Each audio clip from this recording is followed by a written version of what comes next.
Жаңа сіздер негіз бір-бірлерін танисыздар отырыңдар. Сіздер бір-бірлерін танисыздар. Біз танымайсыздар ғой.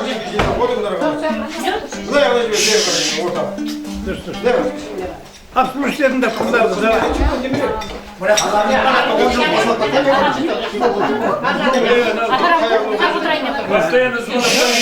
мен сөйлеп атмын. Мына негізі бұл жерге келуімізге себепші болған мына кісі. Бүгін болғанда бұны атын айтпайды. Атын айтуға болмайды. Сіздің нағашыңызға қол жүрсіңе? Балтабай көкемді тұрып қойсын şu орнына. Оны осы кісі ақ көген. Осы кісіні. Бұл кісі ана екеуміз жолдаған, байқатасыздар. Екеуміз көйлекпен келгенбіз, шалбармен. Біз қызмет етуге. Мына кісі асарға келген. Нағашысына асарға келген. 50 жылдық қызмет істейді деп. Мынау енді Аяқ бардың баласы ма? көке, бияқ халал. Бар ғой? Жоқ. Ораз бұл ма? Сусындардан бүйіп, мынадан бүйіп. Көрмеңізді сәзігі қолақ болжамыз, ақшамыз өлі қайтып қойғанбыз. Мынау енді Мейірбек әнші ағам қасымдағы. Той десе домбыра қой асынғаны. Бойдақ жүрсе қыздарға көз салмайды, себебі үйінде күтіп отырасың жаны. Мейірбек береке бар ісіндегі, еңсесін ешқашанда түсірмеді. Ағам менің керемет сері жігіт, түкісі қалың найман ішіндегі Мейірбекке бір қосып қойды. Ол жігіт менің балдызым. Мына кісінің енісі. Рахмет. Естіп тауып аламыз ғой. Тауып аламыз ғой біздер. Байра қарғырдан бір қазағай. Қадиша. Ағай. Мен бірде оқамыз бір класқа. Мынау енді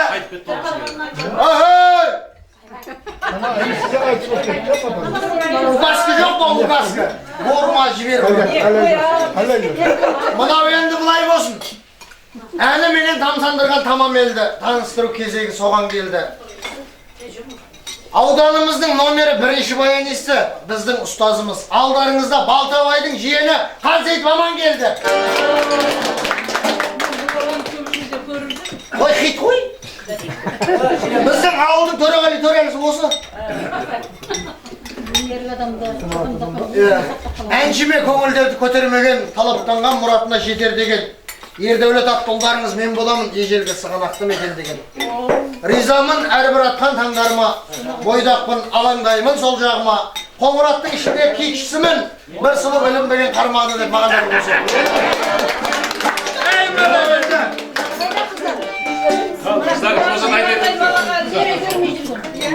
жоқ, қыз көп болып тұр ғой, просто тойдан қол тимей атыр апа, үйленем. Бүгін үйленем ба деп мыналар айтып қалсам, ертең үйленем деді.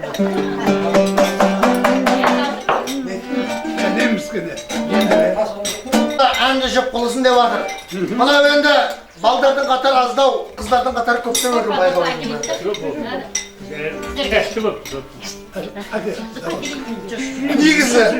Негізі жаңа ораз көкемнен бастап мені көрметсіздер өйтіп. Мынау енді әуелі Алла, одан кейін ата-ана, содан кейін өмір жолы сүйіп қосылған жармен белгіленеді.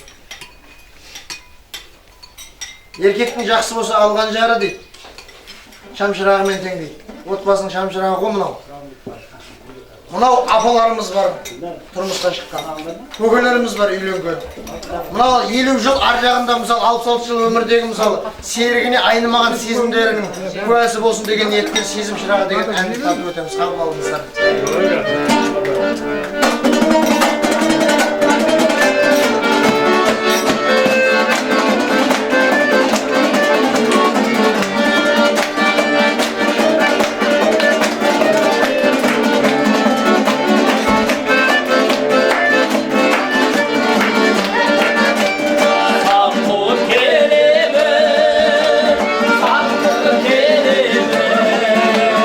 Ağlamaydım armanı, ay kadına sevdim.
Келмейді. Ауырып болған болды. Файзенова Гүлнар бар ма? Бар, иә? Қол көтеріп қойшы. Өмір сабаққа қалмайды. Қақта?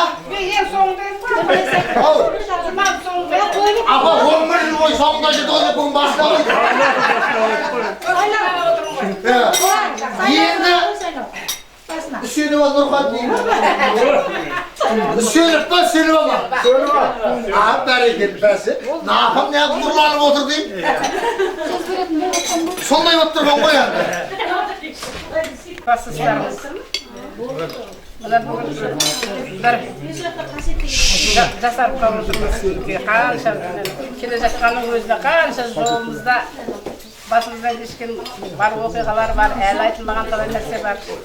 Қуаныштымыз бәрін бас қосып шақырып, жақтастығы бәрін жинағандарына рахмет. Сол бірақ мен отырмын да, тағы басқа қосыла алмайсың, жоқ өзіміз-ақ баяғы білесің сол қапқа кеткенде тек өзіміз ішімді қоспайтын. Бәрімді көріп қуаныштамын. Бәрімен сырттай жағдайларын қай жерде үлкен жерде сұрап отырамыз ғой, қайсысы не қалып жүр. Бәрін айтып, бәрін бала-шағалардың бәрін аяқтандырғандарымды бәрін білеміз. Енді құдай қаласа немере ұзатылып жатыр қасы. Немерелер диплом алып келіп, соның қуанышын айтып жатыр ғой. Құдайға шүкір, жаңағы сол 69 жылы бітіріп кеттік. Одан жаңағы өмір ауылдан шықпаған Қызылорда деген қалаға бірінші рет барып, оқуға түсіп, соны бітіріп, одан жаңағы әдейі осындай бір сырын айтасың ғой, мен жаңағы тек қана кітаппен өмір сүрген адам жоғым. Ай, көзімді ашқанда кітап оқып. Соның арқасында бірақ нанды жедім. Соның арқасында оқуға түстік. Одан соны оқып, сонымен сабақ беріп, барып керекті жаңа абырой атақты да алдық. Құдайға шүкір әйтеуір тұрмысқа шығып, ең ақырында әйткен біреуге шықсақ та, басқа сақта жоқ. Құдайға шүкір семьямыз жаман болған жоқ. Семьям жақсы бала-шаға өсірді. Олардың бәрінде өсіріп, бәрінде оқып, бәріне жоғары білім берді. Үйлі баранды қылып Құдайға шүкір. Мен сол немерелердің қызықшылығын бастап жатырмыз. Биыл жаңағы қызықтың қызы ұзатылып, үлкен құдағи болып суалыққа барып келіп енді шөбере көретін уақыт жақында қалған шығартып қоямыз Құдайға шүкір. Міне бәрінде сондай жақсылыққа өткізіп жатқандарыңды әйтеуір сырттай естиміз, қалғанын қазір сұраймыз бір әйтеуір бәрімізден. Осындай күнге жеткенімізге шүкір Аллаға деймін. Мен анада ойлап отырмын да, осы 40 жылдықты неге өткізіп еді деп, Әметхан ауырып жатқаннан кейін батамаған есесіздер ғой, басында ауырып жатыр деді, сосын жазылмады. Міне Құдайға шүкір 50 жылдыққа жетіп, соны көріп, әлі де көңіліміз, жасымыз, жаңағы бетіміз әжім, жасымыз ақ болғанымен, көңіліміз әлі сол мектептегі көңіл-күй әлі де бар. Бір жасарып қалдық. Біреу жарым жастардан шабалақтың бергі үргі әлі бар дейсіз. Құдайға шүкір, тәуба деймін, жақсы, бәрімізде осындай тек қана жақсылықта кездесе берейік. Әрдайым жаңа әйтеуір әзіл сөз бар ғой, Құдайдан түйе сұрасаң береді деп, жаңа 60-70 жылдықтарымызды көре берейік.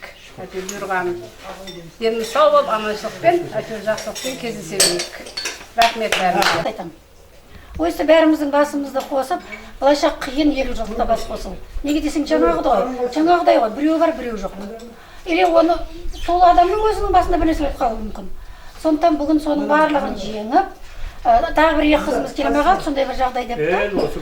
Өзі бар ғой, біз осы 10-шы Б класында 10 қыз болатынбыз.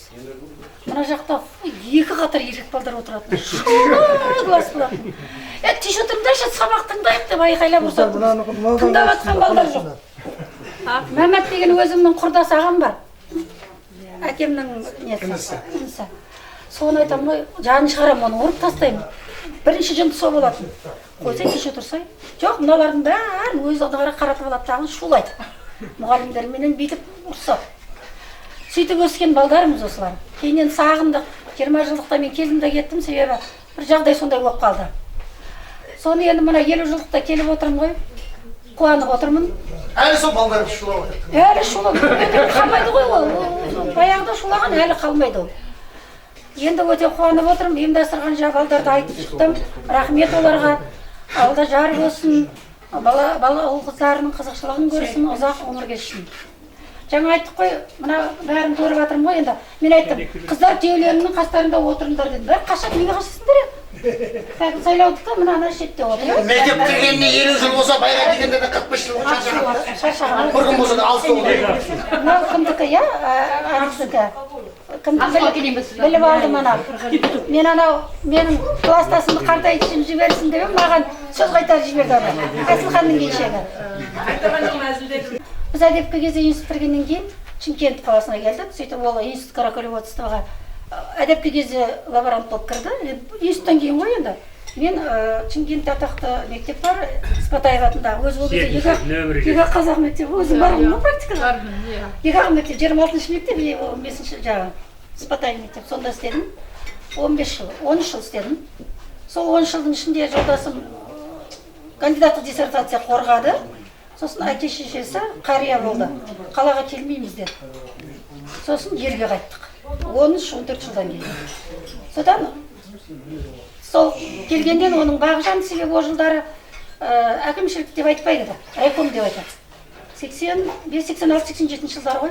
Сол райкомға келген кезде сол жерде секретар райкомның өзі кандидат наук емес екен. Әшейін оны естірген адам да.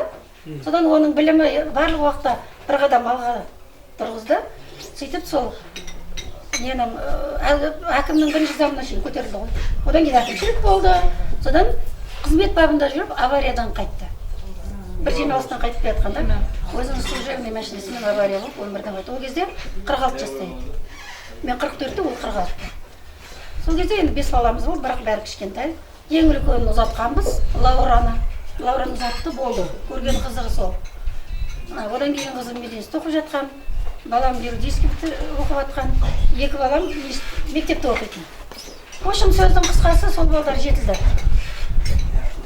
Қазір барлығы өзімен өзі, бір дипломның егесі, бір қызметтің егесі. Құдайға шүкір тәуба дейміз. Бір шаңырақтың егесі. Менің енді мен туралы осылай деп айтуға болады ғой енді. Болады апа. Сондықтан бәрін білгіміз келіп тұр. Неге 50 жыл деген ана кім біреу айтты, жарты ғасыр дейді. Действительно жарты ғасыр. Онда не түрлі нәрселер болып жатты. Сондықтан әрқайсың осындай өздеріңнің нелерін қысқаша айтып өтуге болады. Мына дастарханға рахмет балдар. Балдардың ұйымдастырып жүргені 40 жылдықта жаңа айтты ғой, жасай қояйық десек, Әметхан ауырды, Мамет ауырды, қайтты. Сондай көйіп кетті. Ондай кезде қалай сен көңіл көтересің? Ойлап жатқан ыңғайсызда. Сондықтан көрдің бе, өзінің орны келді, сәт түсті. Сәт түскен уақытта міне отырмыз. Құдайға шүкір. Енді бәріміз осы, жоқ амал жоқ. Сондықтан сендердің барлықтарыңа бақыт, береке, бірлік тілеймін. Осы өсіріп отқан ұл қыздарың сіздер тек қуантсын. Сіздер сол ұл қыздарыңызбен мақтанып жүріңіздер. Немеренің сүйікті атасы әжесі болайық. Көп рахмет. Мына музыкант балдарға да рахмет. Мына аспаз қыздарға да рахмет. Бәріне 100% рахмет.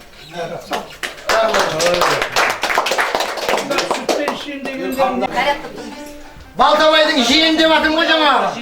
Жиен дегеннен шығады. Жиен дегеннен шығады. Менің туған нағашы атамның бажасының ораз. Пастарыңызға жүрген. Ораз көкем. Мынау енді жаңа айттым ғой. Мен қайғысыз қарасын қоса емірет дейді. Қайғысыз болмасам да енді осы сіздердің пейілдеріңізге, ниеттеріңізге, шапалақтарыңызға семір жүрген адаммын. Енді мынау менің ұстазым түріне қараңыздар. Тойға көп шықса да білмеймін, шапалақ азда ұрламын, что-то асып кетті соңғы. Мынау арнайы сіздерге өмірден сыр шерткен бір емес, екі бірдей анамызға дүние деген термені арнайы да. Аман келді аға.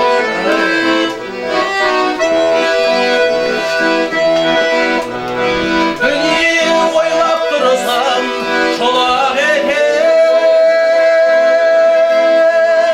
Адамзат бір-біріне қонақ екен.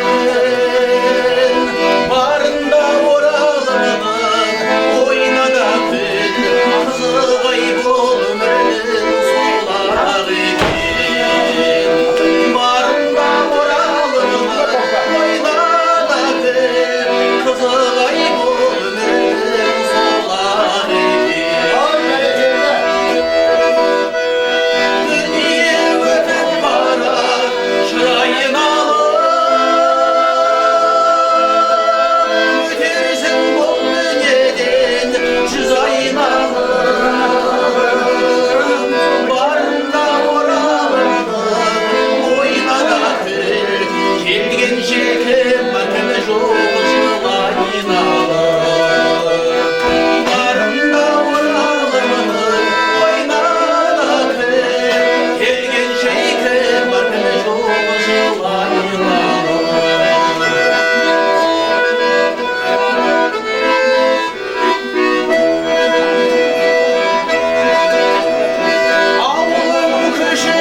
9 класста, 98, 4 классқа барған кезде бұл кісі клубқа кірді. Совхоздан комбайннан шығып клубқа кірді. Қай совхозы? Енді династиясы мұғалімдердің әулеті. Түбі мұғалім боласың деп айтқан болған. Болмайын деген. 12 жылдан кейін мектепке ауысты. Енді әйел де мұғалім, өзі де мұғалім, ән-күйден сабақ береді. Ар жағындағы жігіт мәдениет үйінің қазіргі қызметкері, белді қызметкері. Иә, түнгі директор. Сен тұңғыш айт, қисық айтпа. Қарау! 52-ші жылғыра сене саламыз біз. Қарау! Аңқауымыз бәрі. Қарау! Мен оның заместителі. Қарауыл деген не? Штатта қарауыл деп жазылып тұр.